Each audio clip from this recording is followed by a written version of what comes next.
Tened bien la corde. On perd le conteneur bâbord. Allez, tirez. Bon sang, bon senteza, la mer est complètement déchaînée aujourd'hui. Les vagues frappent la coque comme les poings d'un géant enragé. L'écume vole dans tous les sens.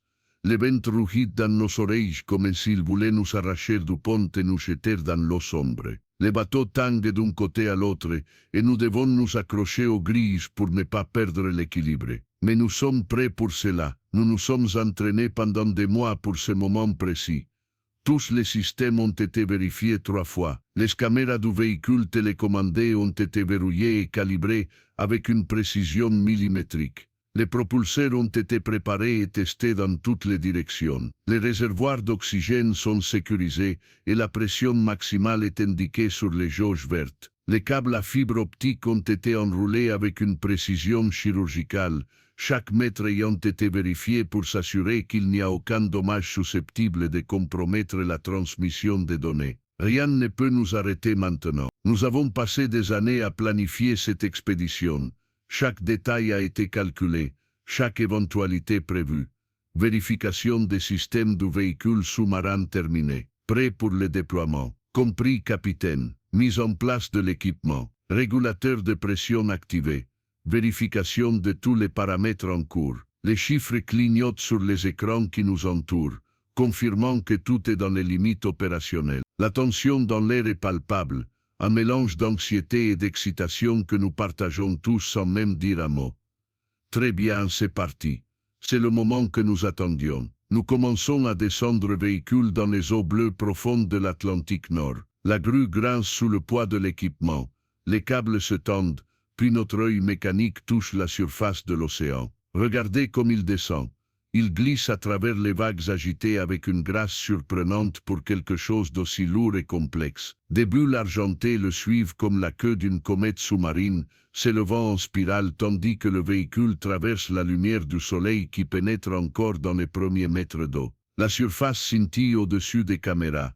Un plafond liquide de lumière dorée et verdâtre qui s'éloigne de plus en plus à chaque seconde qui passe. C'est comme regarder le ciel s'éloigner alors que nous tombons vers un autre monde. Dès les premiers mètres de descente, la vie marine commence à apparaître dans toute sa spectaculaire diversité. Des bandes de poissons colorés filent devant nos caméras, leurs écailles reflétant la lumière artificielle dans des explosions de bleu électrique, d'argent brillant et d'or intense. Ils sont des centaines, se déplaçant en parfaite synchronisation comme s'ils formaient un seul organisme gigantesque, contournant notre véhicule avec une précision qu'aucun ordinateur ne pourrait égaler. Des méduses dérivent gracieusement à nos côtés, leur forme translucide pulsant à un rythme hypnotique qui semble appartenir à un rêve fiévreux. Leurs tentacules traînent derrière elles comme des voiles de mariée fantomatiques, ondulant doucement dans les courants invisibles. De minuscules crevettes explorent le lit sablonneux que nous pouvons encore voir sur les caméras inférieures,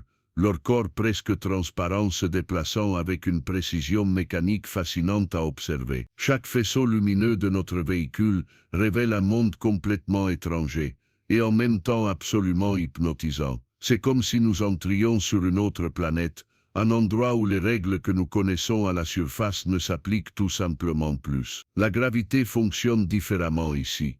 Les corps flottent et dérivent de manière impossible sur Terre. Le temps semble s'écouler à un autre rythme, plus lent, plus contemplatif. Et chaque créature que nous rencontrons semble avoir été dessinée par une imagination qui dépasse largement notre compréhension humaine. Plus profondément maintenant, la lumière naturelle commence à s'estomper progressivement autour de nous, passant du bleu vif de la surface à des tons progressivement plus sombres et mystérieux. D'abord un bleu royal profond, puis un bleu marine proche de l'indigo, et enfin une obscurité qui n'est rompue que par nos lumières artificielles. Les courants tourbillonnent autour de nous, invisibles mais clairement perceptibles grâce au capteur du véhicule qui enregistre chaque changement de pression et de direction. Les sédiments dérivent lentement dans le champ de vision des caméras, minuscules particules qui dansent dans la lumière de nos projecteurs comme des flocons de neige au ralenti. C'est une neige qui ne touche jamais le sol, suspendue éternellement dans ce milieu liquide qui la soutient. Des formations coralliennes commencent à apparaître sur les écrans,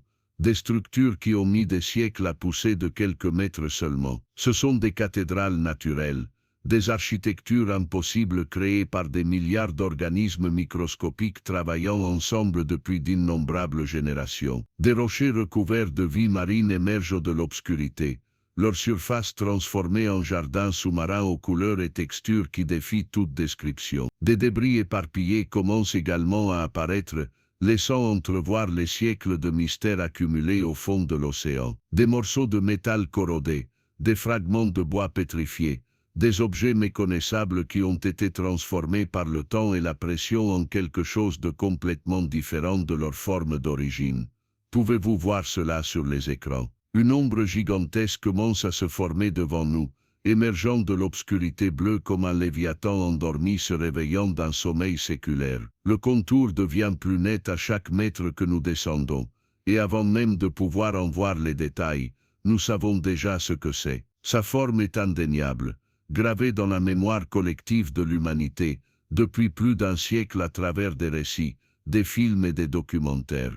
Le voilà, enfin, le Titanic. La coque du navire s'élève des profondeurs comme une montagne artificielle, une construction impossible qui ne devrait pas exister dans cet environnement hostile, mais qui persiste obstinément malgré tout. Il est recouvert de bernacles et d'incrustations marines qui l'ont transformé en quelque chose à mi-chemin entre un navire et un récif de corail vivant. La ligne où s'arrête la création humaine et où commence la nature est impossible à déterminer, tant les deux se sont complètement confondus au fil des décennies. Plus d'un siècle de corrosion a laissé une marque indélébile sur chaque surface visible. Des motifs de rouille s'étalent comme des peintures abstraites créées par un artiste fou. Des tons orange vif, brun terre, rouge foncé comme du sang coagulé, tous se mélangeant dans des compositions qu'aucun pinceau humain ne pourrait reproduire. Des stalactites de rouille pendent de certaines structures, des formations que les scientifiques appellent des rusticles, créées par des bactéries qui mangent littéralement le métal du navire. Et pourtant, malgré toute cette transformation, malgré un siècle passé à être dévoré par l'océan, le Titanic reste absolument colossal. Son échelle est difficile à appréhender, même avec des caméras haute définition qui transmettent des images cristallines à nos écrans. Nous devons constamment nous rappeler de regarder les indicateurs de distance pour avoir une idée de la taille réelle de ce que nous voyons. Chaque détail qui semble petit sur les écrans est en fait de la taille d'une voiture, d'une maison, d'un immeuble. Nous sommes témoins d'une histoire figée sous les vagues, un moment du passé préservé dans les profondeurs glacées de l'Atlantique Nord comme une gigantesque capsule temporelle. C'est plus incroyable, plus impressionnant, plus émouvant que tout ce que nous avions imaginé pendant tous ces mois et ces années de préparation. Aucune photographie, aucun documentaire, aucune description écrite ne pouvait nous préparer à ce moment. Le véhicule s'approche lentement de la coque, et nous pouvons voir les détails que les livres d'histoire et les films hollywoodiens n'ont jamais réussi à capturer correctement. Les rivets qui fixaient autrefois les plaques d'acier de la coque, installés par des milliers d'ouvriers dans les chantiers navals de Belfast, sont aujourd'hui recouverts de vie marine. Chacun d'entre eux s'est transformé en un petit écosystème à part entière, un micro-habitat où des dizaines d'espèces ont trouvé refuge. Les joints entre les plaques de la coque, ces mêmes joints qui ont cédé lors de cette nuit fatidique d'avril 1912, lorsque l'iceberg a déchiré l'acier comme du papier, sont désormais des canaux dans lesquels de petits poissons nagent à la recherche de nourriture. L'ironie ne nous échappe pas.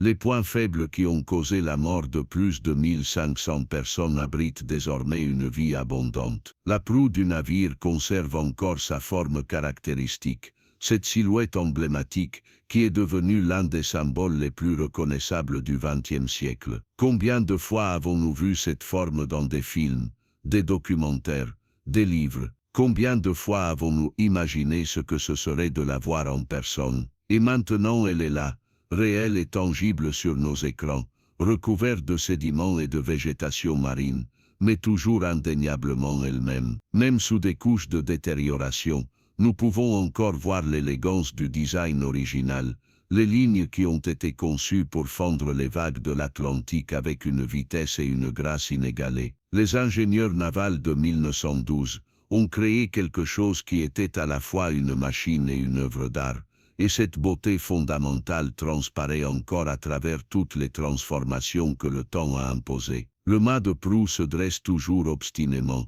bien qu'incliné et sévèrement corrodé, pointant vers la surface que le navire n'atteindra plus jamais. C'est de là que le vigile Frédéric Fleet a aperçu l'iceberg cette nuit-là, criant les mots qui allaient résonner à travers l'histoire, iceberg droit devant. S'il l'avait vu quelques minutes plus tôt, si la nuit n'avait pas été aussi calme et sans vagues pour révéler la base de la glace, si tant de petites choses avaient été différentes, peut-être que ce navire se trouverait dans un musée au lieu de jaisir au fond de l'océan. Et maintenant nous pénétrons à l'intérieur du Titanic. Les caméras du véhicule traversent une ouverture dans la coque, un trou causé par l'effondrement structurel qui s'est produit lorsque le navire s'est brisé en deux lors de son dernier plongeon. Le passage de l'extérieur à l'intérieur est comme franchir un portail vers un autre monde, un monde encore plus étrange et troublant que celui que nous avons laissé derrière nous. Ce que nous voyons est tout simplement extraordinaire,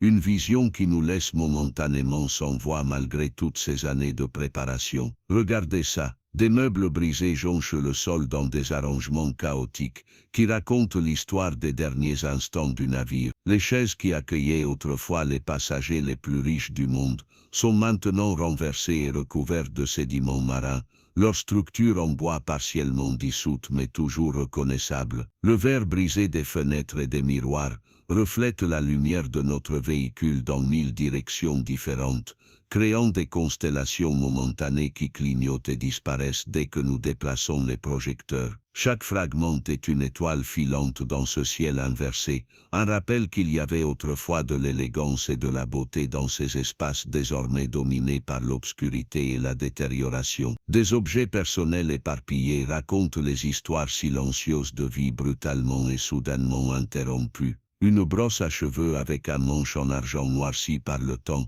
montrant encore des traces du motif décoratif qu'une femme riche a soigneusement choisi dans un magasin chic. Une chaussure en cuir pour homme qui conserve encore sa forme de base, malgré plus d'un siècle passé sous l'eau, attendant un pied qui ne la chaussera plus jamais. Des fragments de porcelaine fine qui ornaient autrefois les tables de la salle à manger de première classe, leurs motifs floraux encore visibles sous la couche de sédiments. Chaque objet est une capsule temporelle individuelle, un fragment tangible d'avril 1912 préservé dans les profondeurs glacées, où la température proche du point de congélation a ralenti la décomposition de formes étonnantes. C'est comme se promener dans un musée, où les artefacts n'ont pas été soigneusement organisés dans des vitrines, mais laissés exactement là où ils sont tombés au moment où le monde de leur propriétaire s'est renversé. Des miroirs ornés sont encore accrochés au mur à certains endroits,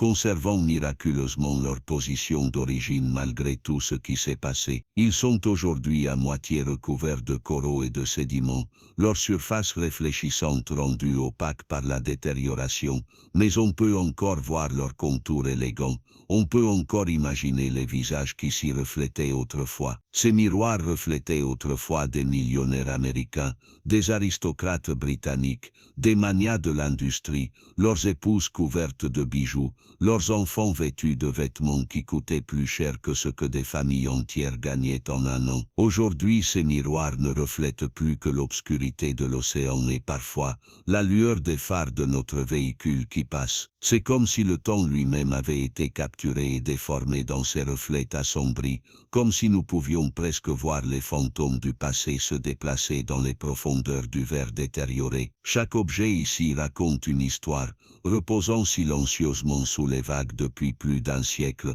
attendant des témoins qui puissent entendre leur récit muet. Nous pouvons presque sentir la présence des personnes qui ont autrefois possédé ces objets, presque entendre les échos de leur voix, de leurs rires, de leurs cris, lors de cette dernière nuit. Le Titanic n'était pas seulement un navire au sens mécanique du terme, c'était une ville flottante, un microcosme complet de la société édouardienne avec toutes ses divisions de classe, ses aspirations grandioses et ses contradictions profondes. En avançant dans les couloirs détériorés, nous trouvons des coffres et des valises anciens éparpillés sur le sol dans des positions qui suggèrent le chaos des derniers instants. Certaines sont partiellement ouvertes, leur contenu se répandant à travers les sédiments qui se sont accumulés au fil des décennies. Des pièces de monnaie rouillées brillent faiblement lorsque la lumière du véhicule les éclaire, témoins silencieux de fortunes qui n'ont pas pu acheter la survie. Des bibelots et de petits objets qui avaient autrefois une grande valeur sentimentale pour leurs propriétaires gisent désormais oubliés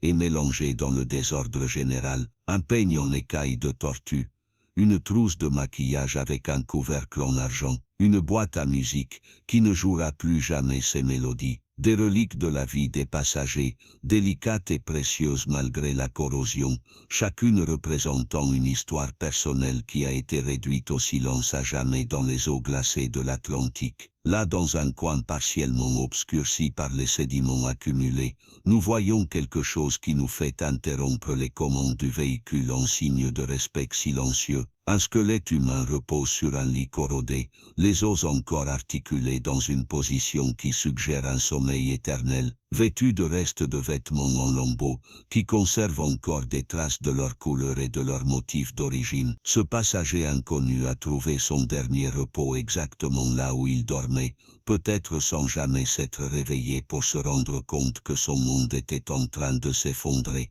Quelques bijoux restent près des os, témoins silencieux de l'identité perdue de cette personne. Des bracelets rouillés entourent encore les os du poignet, leurs métaux précieux transformés par le temps mais toujours reconnaissables. Des bagues restent sur des doigts depuis longtemps dissous, gardant des secrets qui ne seront jamais révélés. Des colliers dont les chaînes fines relient encore des pendentifs noircis par un siècle d'immersion, peut-être des cadeaux d'amour de quelqu'un qui n'a pas non plus survécu à cette nuit-là. Ce sont de petits trésors figés dans le temps, témoins silencieux d'une tragédie qui a choqué le monde et changé à jamais notre façon de penser la technologie, l'orgueil humain et la fragilité de la vie. Des coraux s'accrochent à la structure en bois du lit, transformant ce qui était autrefois un meuble de luxe fabriqué dans les meilleurs ateliers d'Europe en quelque chose qui semble avoir poussé naturellement au fond de la mer. Les poissons nagent paresseusement parmi les structures osseuses et les débris,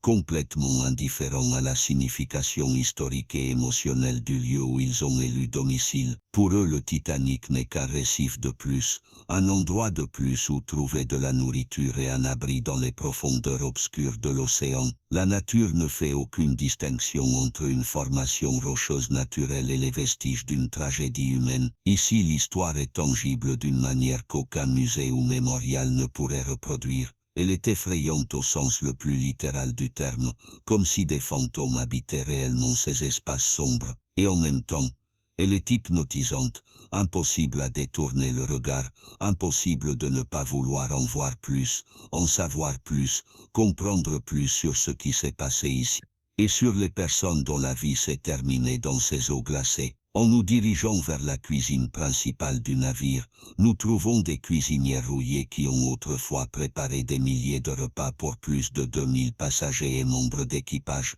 L'échelle de l'opération culinaire du Titanic était véritablement industrielle, des dizaines de cuisiniers travaillant en équipe continue pour nourrir une petite ville flottante, 3 fois par jour, 7 jours par semaine. Des casseroles et des poêles en cuivre et en fer gisent, éparpillés sur le sol dans des positions qui suggèrent le moment précis où tout a mal tourné, lorsque le navire s'est incliné et que chaque objet non fixé est devenu un projectile dangereux. Elles sont figées au milieu d'une cuisine qui n'est plus occupée par des mains humaines depuis longtemps, mais qui conserve encore les souvenirs d'une activité frénétique et d'un travail acharné. La lumière de notre véhicule révèle des textures fascinantes de métal corrodé, de bois détérioré et de sédiments accumulés qui créent un paysage presque extraterrestre. Chaque recoin que nous explorons révèle de nouveaux détails, de nouveaux fragments d'histoire qui attendent d'être documentés et préservés. Les étagères qui contenaient autrefois des centaines d'assiettes en porcelaine fine sont désormais vides ou recouvertes d'incrustations marines,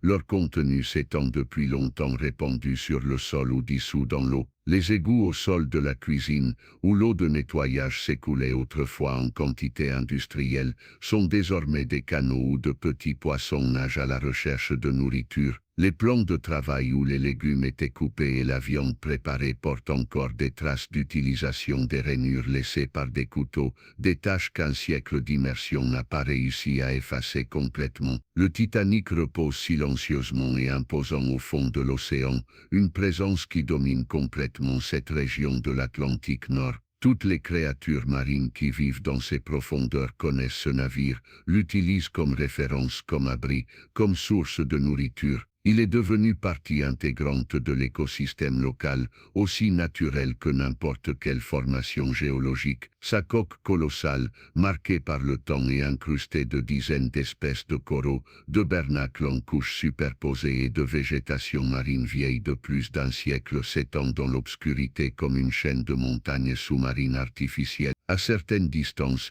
il est presque impossible de distinguer où finit le navire et où commence le fond océanique, tant la nature l'a complètement embrassé et incorporé. L'eau bleue profonde enveloppe le navire comme un rideau de velours liquide, parfois percé par de faibles rayons de soleil qui parviennent à filtrer depuis la surface, à plus de 3,5 km au-dessus. Ces rayons de lumière sont rares à cette profondeur, visibles uniquement dans les conditions de clarté les plus parfaites à la surface, mais lorsqu'ils apparaissent, ils sont magiques, illuminant les particules en suspension dans l'eau comme de la poussière dans un rayon de soleil terrestre. Ces moments d'illumination naturelle se répandent à travers le métal rouillé, les poutres de bois pourries et les débris éparpillés, créant des scènes qu'aucun photographe ne pourrait planifier. Cela nous rappelle que même dans ces profondeurs écrasantes, il existe encore un lien ténu avec le monde en haut, avec le soleil qui brillait sur ce navire lors de son voyage inaugural,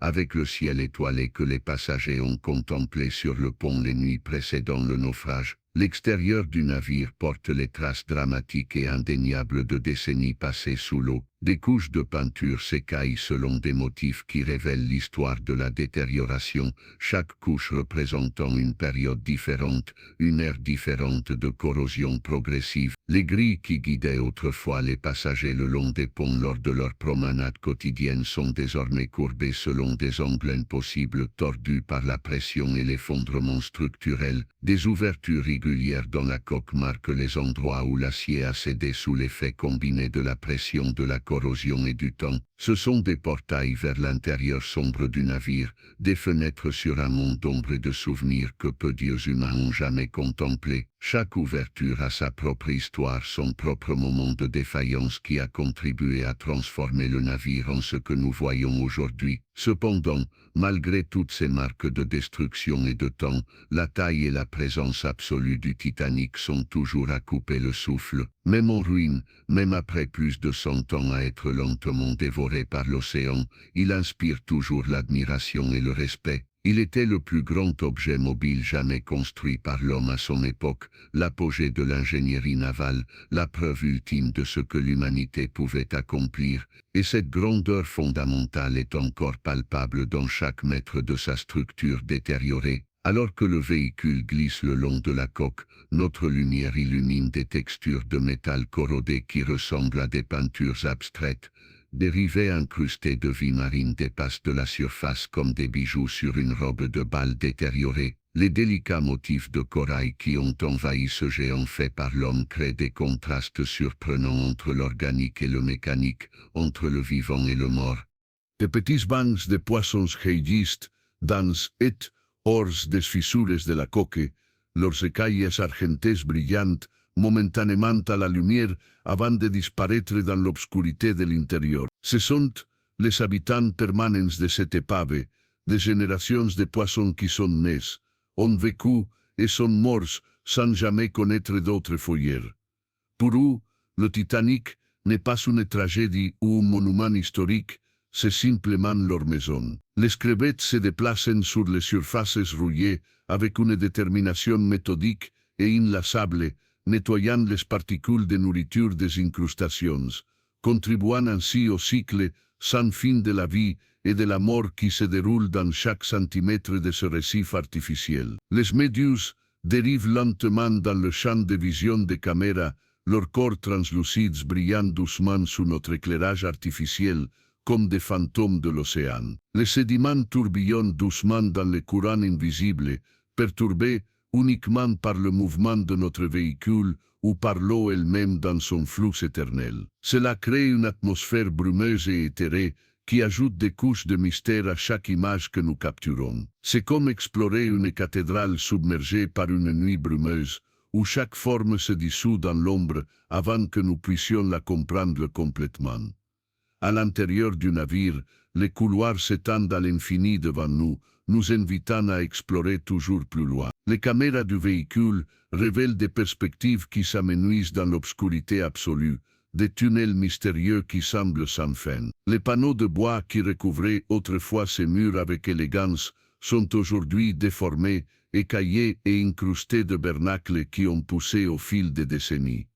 Ce qui était autrefois du bois de mahogany poli importé des forêts tropicales, du chêne sculpté par des artisans européens et des bois exotiques choisis pour leur beauté et leur rareté, n'est plus aujourd'hui qu'une surface irrégulière recouverte de matière organique en décomposition et d'organismes marins. La transformation est si complète qu'il est difficile d'imaginer à quoi ressemblaient ces couloirs lorsque des passagers en tenue élégante y déambulaient, admirant le décor luxueux et commentant la magnificence du navire. Des lits, des chaises et des tables gisent renversées ou effondrées dans chaque pièce que nous traversons, créant des labyrinthes de débris que notre véhicule doit naviguer avec précaution. Certaines sont partiellement enfouies sous le sable et les sédiments qui se sont accumulés pendant plus d'un siècle, leurs contours s'étant adoucis jusqu'à devenir des formes presque abstraites. La disposition originale des meubles est impossible à discerner dans la plupart des compartiments, tant le chaos est total.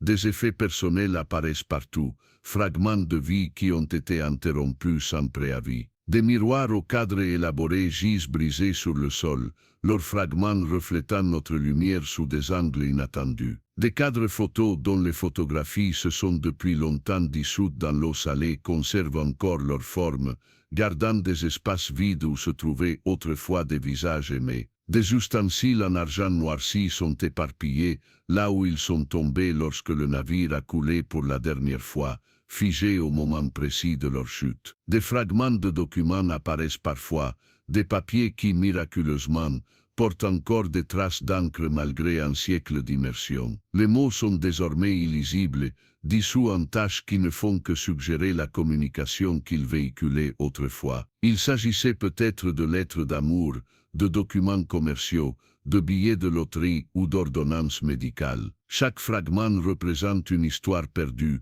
un récit qui ne sera jamais complètement retrouvé. Chaque objet apparaît à travers les couches de sédiments comme un fantôme qui se matérialise, des fragments d'existence figés dans le temps et offrant des liens tangibles avec les personnes qui les ont autrefois possédés. Une brosse à dents en ivoire suggère des rituels d'hygiène matinaux. Une paire de lunettes à monture dorée évoque quelqu'un qui lisait avant de s'endormir. Un portefeuille en cuir contenant encore des pièces de monnaie corrodées témoigne de transactions prévues qui n'ont jamais eu lieu. Chaque objet est un fragment d'une vie humaine, une histoire personnelle qui s'est tragiquement terminée dans ces eaux glacées, lors d'une nuit d'avril qui a changé le monde. Il est impossible de regarder ces objets sans imaginer les mains qui les ont touchés, les yeux qui les ont vus, les cœurs qui les ont chéris. Chaque pièce porte une histoire silencieuse et distincte, un fragment de vie perdu depuis longtemps mais préservé dans cette cathédrale sous-marine du hasard. Il est impossible de traverser ces espaces sans que l'imagination ne comble les vides, sans que nous ne peuplions mentalement ces pièces vides avec les personnes qui les occupaient autrefois. Le millionnaire américain ajustant son nœud papillon, la comtesse britannique vérifiant ses bijoux, l'immigrant irlandais rêvant d'une nouvelle vie en Amérique. Tous ont arpenté ces mêmes couloirs, dormi dans ces mêmes lits, et tous ont été égalisés par la tragédie qui n'a fait aucune distinction de classe ou de fortune. La cuisine principale se révèle être un enchevêtrement chaotique de cuisinières rouillées, de casseroles cassées et tordues, et d'étagères métalliques qui se sont effondrées au fil des décennies. Il s'agissait d'une opération industrielle d'une envergure impressionnante, conçu pour nourrir une petite ville flottante avec des repas qui rivalisaient avec les meilleurs restaurants de Londres et de Paris. Le faible éclat découvert en argent capte les lumières du véhicule alors qu'il dérive lentement dans l'espace, créant des moments de réflexion qui semblent presque magiques dans l'obscurité environnante. Les ustensiles qui servaient autrefois à préparer du consommé de tortue, du saumon poché, du rôti de bœuf au vin et des desserts trop élaborés pour être décrits, ne sont plus aujourd'hui que des artefacts archéologiques, témoins muets d'une époque d'excès qui semble appartenir à une autre planète. Les coraux ont commencé à envahir les coins de la cuisine, s'entrelaquant à travers les carreaux brisés et les restes des comptoirs qui soutenaient autrefois des piles d'ingrédients importés du monde entier. Les cabines des passagers sont à la fois effrayantes et absolument captivantes. Il y a quelque chose de profondément troublant à voir des espaces intimes violés de cette manière, des chambres où des gens dormaient, rêvaient, aimaient, désormais exposés au regard des étrangers et au courant impitoyable de l'océan. Des lits renversés avec leur structure métallique tordue, des chaises cassées dont le rembourrage s'est depuis longtemps dissous, des tables inclinées à des angles qui défient la gravité terrestre. Des coraux et des petits poissons se faufilent à travers les meubles détériorés, ajoutant des couleurs vives et du mouvement au décor monochrome de rouille et de sédiments. Là où il y avait autrefois des couettes en soie et des oreillers en plumes d'oie, il n'y a plus que des structures squelettiques colonisées par des organismes qui ne connaissent pas les concepts de confort ou de luxe. L'élégance originale de ces chambres est encore perceptible pour ceux qui savent regarder, même après des décennies d'eau, de détérioration et de vie marine. On peut voir les contours du luxe qui existait autrefois ici, les proportions généreuses qui étaient réservées aux passagers les plus riches, les détails architecturaux qui ont étonnamment bien survécu à la destruction. C'était un monde de privilèges et d'opulence qui a disparu en quelques heures cette nuit d'avril, mais dont les échos fantomatiques résonnent encore dans ces ruines silencieuses.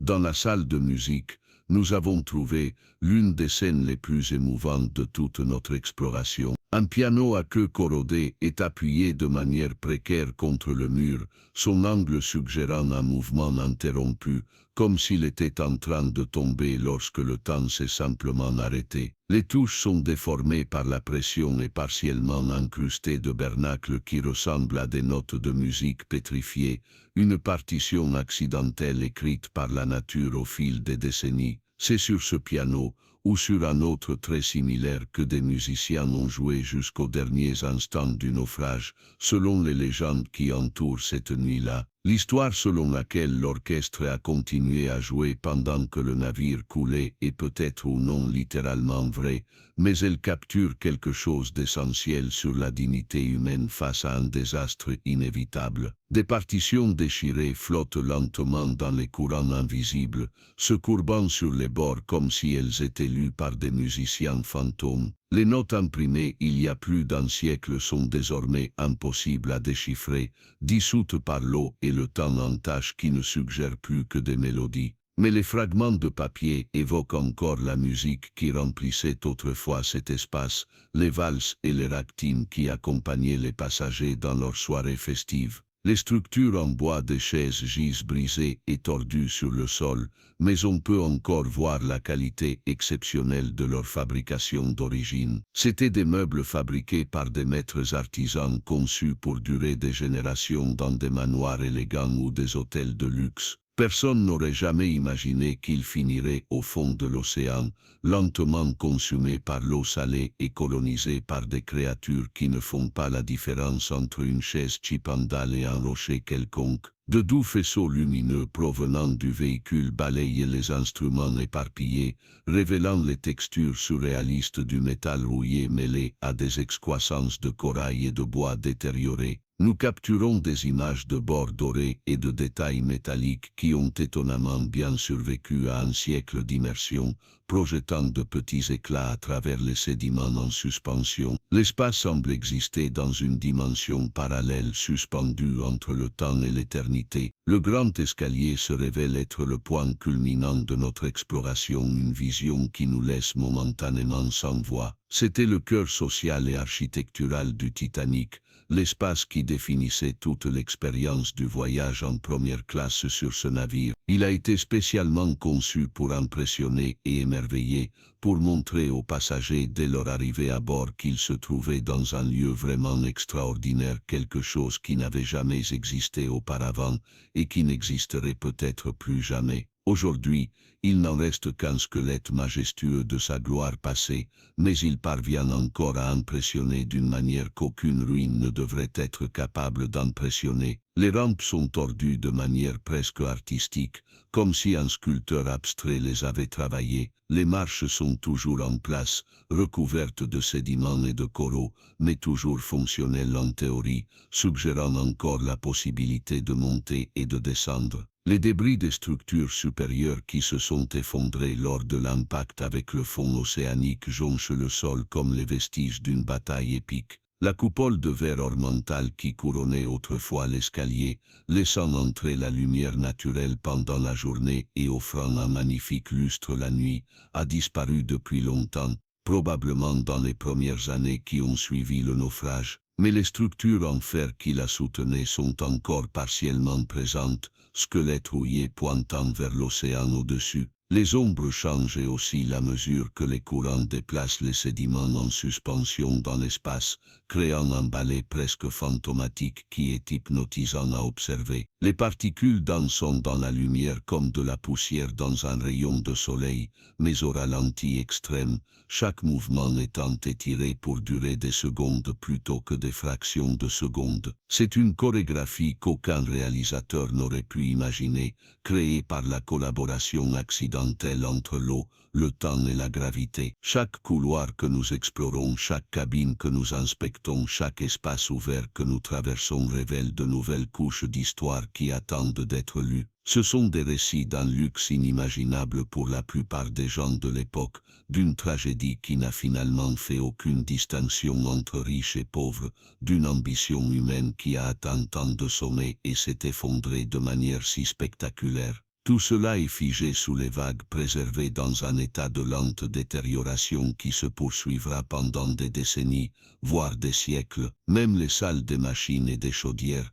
les espaces les plus utilitaires du navire, révèlent une beauté étrange à laquelle nous ne nous attendions pas. Elles étaient le cœur battant du Titanic, les lieux où l'énergie était générée pour propulser ce colosse à travers l'océan. Des machines rouillées s'étendent dans l'obscurité comme des sculptures métalliques, créées par une intelligence extraterrestre, des formes qui avaient autrefois un but précis mais qui semblent désormais abstraites et mystérieuses. Des tuyaux et des valves dépassent dans toutes les directions incrustés de coraux et de balanes qui les ont transformés en quelque chose de mi-mécanique, mi-organique. L'échelle est écrasante, des machines de la taille d'une maison qui rugissaient autrefois avec suffisamment de puissance pour propulser le plus grand navire du monde. Elles sont désormais silencieuses, leurs mouvements éternellement figés, leur énergie complètement dissipée dans les eaux glacées.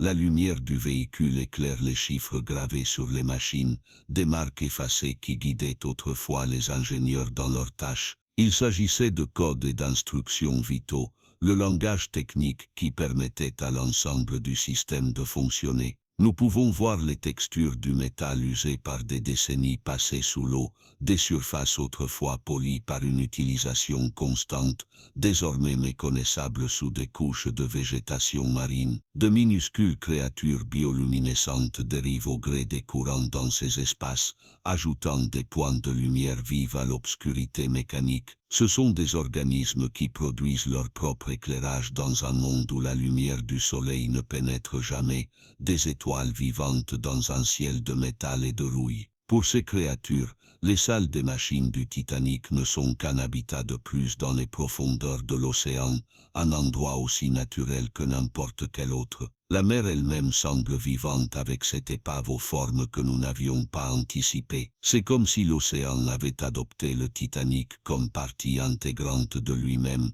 l'embrassant si complètement que la distinction entre naturel et artificiel a perdu tout son sens. Les sédiments et le sable tourbillonnent à travers les espaces vides selon des motifs qui semblent presque intentionnels. Les poissons nagent gracieusement autour des faisceaux lumineux du véhicule, leurs ombres créant des histoires éphémères sur les parois corrodées. Les courants se déplacent dans les couloirs comme s'ils insufflaient la vie dans les espaces creux du navire, apportant des nutriments et de l'oxygène dissous pour soutenir tout l'écosystème qui s'est développé ici. Chaque inspiration et expiration de l'océan déplace les sédiments, déplace les débris, agite l'eau de manière subtile mais constante. Le navire respire, d'une manière métaphorique qui devient presque littérale lorsque nous l'observons suffisamment longtemps. Chaque objet que nous documentons, chaque panneau que nous photographions, chaque morceau de débris que nous cataloguons semble raconter une histoire unique. Une poignée de porte brille encore faiblement sous la couche d'oxydation suggérant les mains qui l'ont tournée des milliers de fois. Un interrupteur reste dans la position où il a été laissé pour la dernière fois,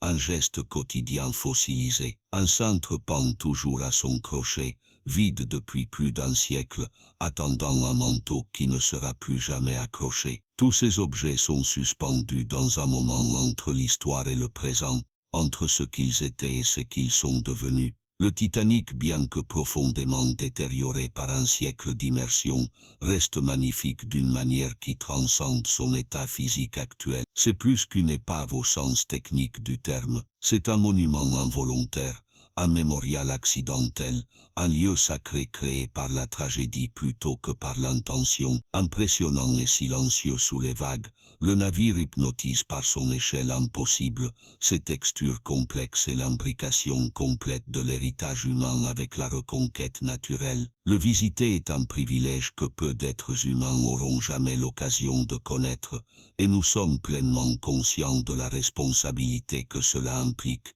Et ici encore la salle de musique apparaît dans notre exploration circulaire du navire. Le piano corrodé est toujours appuyé contre le mur dans son angle précaire, une présence dominante et émouvante dans cet espace qui était dédié à l'art et au divertissement. Les touches déformées et les partitions dérivant lentement dans le courant créent une composition visuelle qu'aucun artiste n'aurait pu consciemment imaginer. Des chaises et des instruments brisés gisent éparpillés, comme si la musique avait été interrompue brusquement et n'avait jamais repris. Quel morceau était-on en train de jouer au moment final? Quelle mélodie a été la dernière à résonner entre ces murs avant que le silence éternel ne s'installe?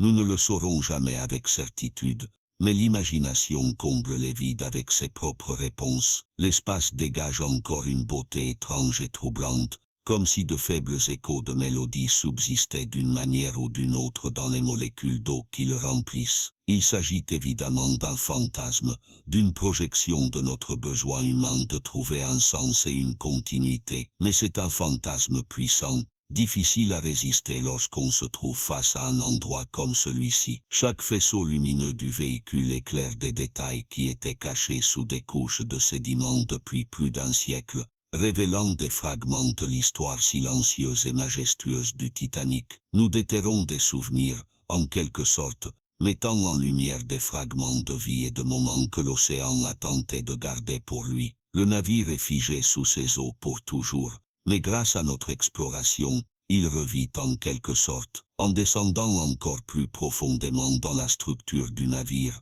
les couloirs semblent s'étendre à l'infini devant nous, une invitation irrésistible à poursuivre l'exploration. Ce sont les chemins que les passagers et les membres d'équipage empruntaient des centaines de fois par jour, les artères d'une ville flottante qui ne dormait jamais complètement. Aujourd'hui, ils sont silencieux et sombres, peuplés uniquement de créatures marines et des ombres que créent nos lumières. Les panneaux de bois se tordent et s'écorchent en formant des motifs uniques, leur surface incrustée de balanes et de coraux, qui ont créé des textures impossibles à reproduire artificiellement. Les sédiments dérivent paresseusement dans les courants, agités uniquement par le mouvement doux de notre véhicule à travers les espaces. Chaque particule en suspension dans l'eau, est illuminé par nos lumières comme des étoiles miniatures, créant des constellations temporaires qui apparaissent et disparaissent à mesure que nous nous déplaçons. De petits bancs de poissons filent à travers les faisceaux lumineux comme des météores argentés, surpris par notre présence mais pas particulièrement effrayés. De minuscules crevettes se déplacent dans le sable,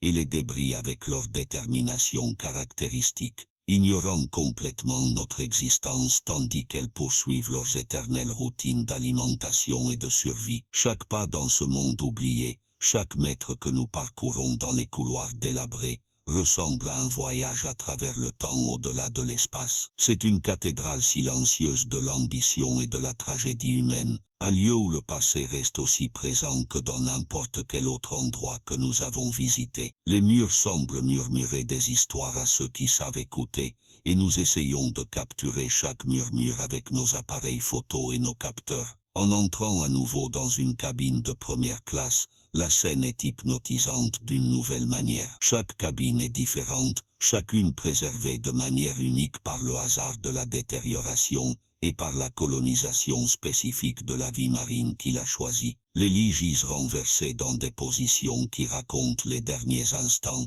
leur structure métallique tordue par la pression que le navire a subie lors de sa descente et de son impact avec le fond. Des chaises cassées et des effets personnels apparaissent à travers les couches de sédiments comme des preuves sur une scène de crime centenaire. Des couverts en argent noircis par le temps, de petites boîtes en bois qui contenaient autrefois des trésors personnels, des fragments de tissu qui montrent encore des motifs et des couleurs malgré tout. Chaque objet est un indice, un fragment de preuve sur la personne qui a autrefois vécu dans cet espace pendant quelques jours, qui aurait dû être mémorable pour des raisons complètement différentes. Les coraux s'entrelacent à travers les meubles détériorés, créant des motifs qui imitent ironiquement certains des designs décoratifs que les fabricants d'origine avaient prévus. Là où il y avait autrefois des tissus d'ameublement en velours bordeaux, on trouve aujourd'hui des excroissances marines aux couleurs étonnamment similaires. La nature, sans intention ni conscience, a recréé une partie de l'élégance qui existait ici, traduite dans un nouveau langage de formes organiques. L'élégance de la cabine, bien que profondément érodée, est encore perceptible pour ceux qui ont les yeux pour la voir. Nous pouvons retracer les lignes du design original, imaginer les rideaux aux fenêtres, les tapis au sol, la lumière des lampes électriques, qui était une nouveauté technologique à l'époque. C'est comme si le passé retenait son souffle, attendant d'être découvert et rappelé par quelqu'un prêt à regarder au-delà de la détérioration superficielle. Les doux faisceaux lumineux du véhicule éclairent les textures complexes qu'un siècle d'immersion a créées ici, du métal rouillé dans des dizaines de nuances différentes, du orange vif au brun foncé, des tissus décolorés, qui laissent encore entrevoir leurs motifs d'origine sous certaines conditions d'éclairage. L'éclat terne de bijoux depuis longtemps oubliés qui captent parfois nos projecteurs et renvoient des fragments de lumière. Une découverte particulièrement saisissante nous attend lorsque nous nous glissons à nouveau dans la cuisine sous un angle différent. Le véhicule révèle des aspects de la scène chaotique que nous n'avions pas remarqué auparavant, des détails qui étaient cachés dans l'ombre lors de notre passage précédent. Casseroles, poêles et ustensiles sont éparpillés selon des motifs que nous pouvons désormais lire comme un texte, interprétant les forces qui les ont placés dans leur position actuelle. Les restes d'une grande cuisinière industrielle dominent l'espace d'une manière que nous n'avions pas complètement appréciée auparavant. Des bernacles rampent sur toute sa surface comme une maladie de peau métallique. Des coraux poussent sur les bords comme des décorations grotesques. C'était une machine conçue pour fonctionner en continu, alimentant les flammes qui cuisineraient des milliers de repas. Aujourd'hui, ce n'est plus qu'un objet parmi d'autres, lentement consumé par l'océan. De minuscules poissons explorent les coins et les recoins de la cuisine tandis que les sédiments tourbillonnent lentement dans les courants créés par nos mouvements. Il y a une brume éthérée qui rend tout l'espace presque onirique, comme si nous explorions un souvenir plutôt qu'un lieu physique. La frontière entre réalité et imagination semble plus ténue ici que dans tout autre endroit que nous avons visité. La lumière du véhicule brille parfois sur les surfaces en cuivre et en argent qui ont conservé une certaine capacité de réflexion. Ces moments sont spéciaux, des fragments de brillance au milieu de l'opacité générale, des rappels qu'il y avait autrefois de la splendeur ici. Chaque reflet met en valeur les textures de la corrosion sous de nouvelles formes, révélant la beauté fragile et éphémère de ce monde submergé. Dans la salle de musique vue sous un autre angle, la grandeur du Titanic semble prendre vie d'une manière inattendue. C'était un espace conçu pour le plaisir et le raffinement culturel, un lieu où les passagers les plus privilégiés du monde pouvaient profiter d'un divertissement de qualité, tout en traversant l'Atlantique, dans un confort inimaginable pour la plupart de leurs contemporains. Le piano corrodé domine toujours l'espace, appuyé contre le mur, ses touches déformées et partiellement recouvertes de bernacles qui ressemblent à des notes d'une partition extraterrestre. Chaque touche qui produisait autrefois des sons purs et clairs n'est plus qu'une forme d'ivoire et de bois détériorée, silencieuse à jamais. Mais le souvenir de la musique semble persister d'une manière ou d'une autre, une résonance qui transcende la physique. Les partitions dérivent dans des courants lents que nous ne pouvons pas voir, mais dont les effets sont évidents, déchirés et décolorés, mais suggérant encore les mélodies qui remplissaient autrefois cet espace de vie et de joie. On peut presque entendre les accords, presque voir les doigts des musiciens se déplacer sur les touches, presque sentir la vibration de la musique remplir l'air. C'est une illusion bien sûr, mais une illusion puissante et difficile à résister. Des chaises cassées et des instruments éparpillés recouvrent le sol, dans des arrangements chaotiques, qui contiennent leur propre beauté accidentelle. La lumière du véhicule capture les bords dorés, et les détails métalliques, qui ont mieux survécu que nous ne l'espérions, projetant de petits éclats à travers les coraux et les sédiments. Chaque éclat est un murmure du passé, un message d'une époque révolue, mais qui refuse d'être complètement oublié. L'espace existe dans une sorte de suspension temporelle, une fusion surréaliste entre l'art humain et la reconquête implacable de la nature. Aucun peintre n'aurait pu imaginer cette scène, aucun écrivain n'aurait pu décrire correctement ce mélange impossible de détérioration et de beauté. C'est quelque chose qui doit être vu pour être compris, et même en le voyant, nous doutons de notre capacité à assimiler complètement ce dont nous sommes témoins. Le grand escalier réapparaît dans notre exploration, cette fois à bout en bas, en regardant vers le haut. La perspective transforme complètement notre perception de l'espace, révélant des aspects de l'architecture qui n'étaient pas visibles de haut. Les marches recouvertes de sédiments s'élèvent en une spirale qui semble infinie, se perdant dans l'obscurité de l'océan au-dessous. Les rampes tordues suivent toujours les courbes du design original avec une fidélité surprenante, compte tenu de tout ce que les ont subi. Des coraux poussent le long de celles-ci comme des décorations naturelles, ajoutant des couleurs vives au métal noirci. Des panneaux brisés et des débris éparpillés jonchent les paliers qui étaient autrefois le centre de la vie sociale du navire, partiellement enfoui dans le sable qui s'est accumulé au fil des décennies. L'échelle de l'escalier est encore plus impressionnante vue sous cet angle, soulignant la verticalité qui était si importante pour l'expérience originale. Les passagers descendaient ces escaliers avec panache, faisant des entrées spectaculaires dans des tenues de gala qui coûtaient une fortune. C'était un théâtre de statut social, chaque pas étant une déclaration, chaque pose une pose soigneusement calculée. Aujourd'hui, même submergé et détérioré, l'escalier dégage encore une élégance et une puissance qui semblent presque surnaturelles. Des ombres se déplacent lentement dans l'espace, tandis que les courants font osciller les sédiments, créant des motifs hypnotiques qui semblent chorégraphiés par une intelligence invisible. Il est facile d'imaginer des fantômes descendant ces marches dans des costumes d'une autre époque, répétant éternellement les rituels sociaux qui définissaient leur vie. La lumière du véhicule traverse l'obscurité et les sédiments en suspension, mettant en évidence les textures de rouille, de bois détériorés et de vie marine qui ont transformé cet espace en quelque chose de complètement nouveau. Là où il y avait autrefois des tapis persans et du bronze poli, il n'y a plus aujourd'hui que des couches de détérioration et de croissance organique. Mais la beauté fondamentale persiste et transformée mais non détruite. Les quartiers des officiers offrent un contraste intéressant avec l'opulence des zones réservées aux passagers que nous avons explorées. Il s'agissait d'espaces fonctionnels conçus pour être efficaces plutôt que pour impressionner, mais ils témoignent néanmoins du soin et de la qualité qui caractérisaient chaque aspect du Titanic. Rien sur ce navire n'était fait de manière négligée ou bon marché, même dans les espaces les plus utilitaires. Les bureaux aux ferrures rouillées contiennent encore les tiroirs qui abritaient autrefois des documents essentiels au fonctionnement du navire. C'étaient les centres de commande où les décisions étaient prises, les itinéraires calculés et la sécurité de plus de 2000 âmes gérées. Des chaises renversées gisent là où elles sont tombées lors de cette dernière nuit, leur tissu depuis longtemps dissous, mais leur structure suggérant encore la posture des hommes qui s'y sont assis. Des instruments de navigation éparpillés et des cartes partiellement préservées racontent l'histoire de voyages planifiés et d'itinéraires calculés qui n'ont jamais été menés à bien. Ce sont les vestiges de la science nautique d'une époque antérieure au GPS, antérieure au radar, antérieure à tant de technologies que nous considérons aujourd'hui comme acquises. Les hommes dépendaient des étoiles et des calculs manuels pour naviguer sur l'océan, et ces instruments étaient leurs outils vitaux.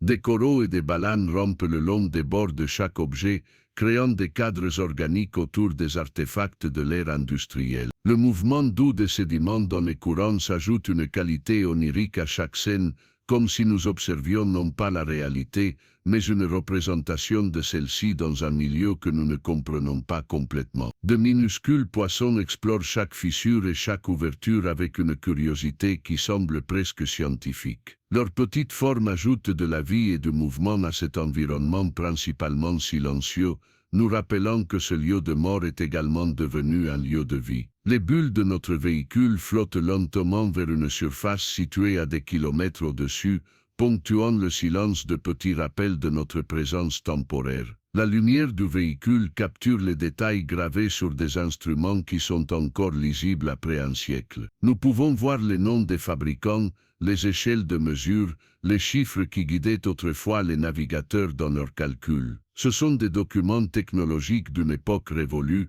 préservés dans les profondeurs d'une manière qu'aucun musée ne pourrait égaler. Enfin, la salle des chaudières réapparaît devant nous comme le point culminant de notre exploration. C'est une cathédrale industrielle aux proportions qui impressionnent encore, même après tout ce que nous avons vu. D'énormes machines rouillées s'étendent dans l'obscurité dans toutes les directions, des formes géométriques que la nature transforme lentement en formes organiques. Des tuyaux courbés et corrodés, des valves recouvertes de vie marine, des structures qui contenaient autrefois des forces capables de déplacer des montagnes à travers l'océan. Les phares du véhicule balayent ces vestiges industriels avec révérence, illuminant l'ampleur et la complexité de l'ingénierie qui a rendu le Titanic possible. Il s'agissait d'une technologie de pointe pour l'époque, le résultat de décennies de développement et de milliers d'heures de travail humain. Les ingénieurs qui ont conçu ces machines étaient parmi les meilleurs au monde, et leur œuvre a survécu d'une manière qu'ils n'auraient jamais pu imaginer. Le plancton bioluminescent dérive dans l'espace en concentration qui semble presque intentionnelle, projetant de faibles lueurs sur le métal corrodé et les coraux qui l'ont colonisé. C'est comme observer des lucioles dans une forêt d'acier détérioré, des points de lumière vivent au milieu d'un environnement qui semble appartenir davantage à la mort qu'à la vie. Mais la vie persiste, s'adapte, prospère même dans les conditions les plus improbables. Les sédiments s'élèvent en nuages légers lorsque notre véhicule se déplace dans l'espace, créant un brouillard cinématographique qui ajoute du drame à chaque image que nous capturons. C'est comme explorer un rêve ou un souvenir plutôt qu'un lieu physique réel, une qualité surréaliste qui ne s'estompe jamais, peu importe le temps que nous passons ici. Chaque couloir que nous traversons, chaque pièce que nous documentons, chaque objet que nous photographions est un témoignage de l'histoire du Titanic dans toute sa complexité. De la plus petite pièce de monnaie perdue dans les sédiments aux plus grandes chaudières qui propulsaient le navire, chaque surface raconte une partie de l'histoire de la vie humaine, de l'ambition sans limite, de la tragédie inévitable et de la reconquête patiente de l'océan. Les poissons nagent gracieusement à travers les faisceaux de lumière que nous projetons, leurs ombres créant des histoires éphémères sur les parois corrodées qui les entourent. Les sédiments dérivent paresseusement lorsqu'ils sont perturbés par nos mouvements, et les ombres se déplacent avec les courants dans une danse qui se poursuivra longtemps après notre départ. Nous créons un enregistrement visuel d'un moment précis dans la détérioration continue de ce navire, un instantané d'un processus qui a commencé en 1912 et qui se poursuivra pendant des siècles encore. Le Titanic reste majestueux, impressionnant et absolument inoubliable pour tous ceux qui ont le privilège de le voir. Un monument silencieux sous les vagues qui nous invite à explorer ses secrets, à observer ses détails et à réfléchir aux innombrables histoires qu'il recèle dans ses profondeurs obscures. Chaque visite de ce lieu est un pèlerinage, un voyage dans le passé qui transforme tous ceux qui l'effectuent. Et ainsi nous nous préparons à remonter à la surface, nos appareils photo remplis d'images qui prendront des années à analyser complètement, nos esprits remplis d'impressions qui ne seront jamais complètement assimilées. Le Titanic reste derrière nous dans les profondeurs, poursuivant sa veille solitaire comme il le fait depuis plus d'un siècle, attendant les prochains visiteurs qui auront le courage et les moyens de descendre dans ces profondeurs. Mais notre exploration ne s'arrête pas complètement ici. Il y a d'autres secrets dans ces profondeurs, d'autres histoires qui attendent d'être racontées, d'autres épaves qui recèlent leur propre mystère. La stupidité humaine, comme les profondeurs de l'océan, semble sans fond. À quelques milles marins de là, à des profondeurs tout aussi impressionnantes, gisent les débris d'un autre navire avec une histoire complètement différente, mais tout aussi tragique. Après 20 ans passés au fond de la mer, les restes du sous-marin de guerre témoignent de la violence de sa fin de manière brutale et sans équivoque. Il ne s'agissait pas d'un accident de navigation ou d'une collision avec un iceberg. Il s'agissait d'une destruction intentionnelle, un acte de guerre qui a réduit au silence des dizaines de vies en quelques secondes. Remarquez les câbles tordus qui reliaient autrefois les systèmes vitaux de communication et de contrôle, désormais suspendus comme des lianes métalliques dans une forêt de destruction. Le métal brûlé et déformé raconte l'histoire d'une explosion catastrophique, un moment d'énergie destructrice concentrée qui a transformé une machine de guerre sophistiquée en un amas de débris méconnaissables. Les traces de brûlure sont encore visibles sur certaines surfaces, préservées par l'eau glacée qui a empêché l'oxydation complète. La violence de la fin de ce sous-marin est évidente sur chaque surface tordue, chaque panneau déchiré, chaque structure effondrée. Il n'y a pas eu le naufrage relativement lent du Titanic, laissant le temps pour des évacuations partielles et des adieux. Ici, il n'y a eu qu'une destruction instantanée, un moment de chaos absolu, suivi du silence éternel des profondeurs. Au cœur de l'épave du sous-marin, le compartiment à oxygène révèle de manière encore plus dramatique et personnelle le lourd tribut payé au temps et à la mer. C'était le cœur du système de survie de ce navire, l'espace qui permettait à des dizaines d'hommes de respirer alors qu'ils naviguaient à des profondeurs où aucun être humain ne pouvait survivre naturellement. C'était la différence entre la vie et la mort pour tout l'équipage, un système dont dépendait chaque respiration. Aujourd'hui, ce n'est plus qu'une chambre inondée, un espace où la vie humaine a été éteinte et remplacée par le silence éternel de l'océan. Les cylindres qui contenaient autrefois l'air vital sont corrodés au point d'être méconnaissables, leur surface recouverte des mêmes incrustations marines qui ont englouti le Titanic à quelques kilomètres de là. Les vannes et les jauges autrefois surveillées en permanence par des membres d'équipage anxieux ne sont plus que des formes vagues sous des couches de végétation marine. Les chiffres qui indiquaient autrefois les niveaux d'oxygène, la pression et la température sont désormais impossibles à lire, effacés par le temps et la corrosion. C'est un sombre rappel que l'océan ne fait aucune distinction entre les navires de luxe et les machines de guerre, entre les victimes innocentes et les combattants. En fin de compte, tous font partie du même royaume silencieux des profondeurs, tous sont égalisés par la démocratie absolue de la mort.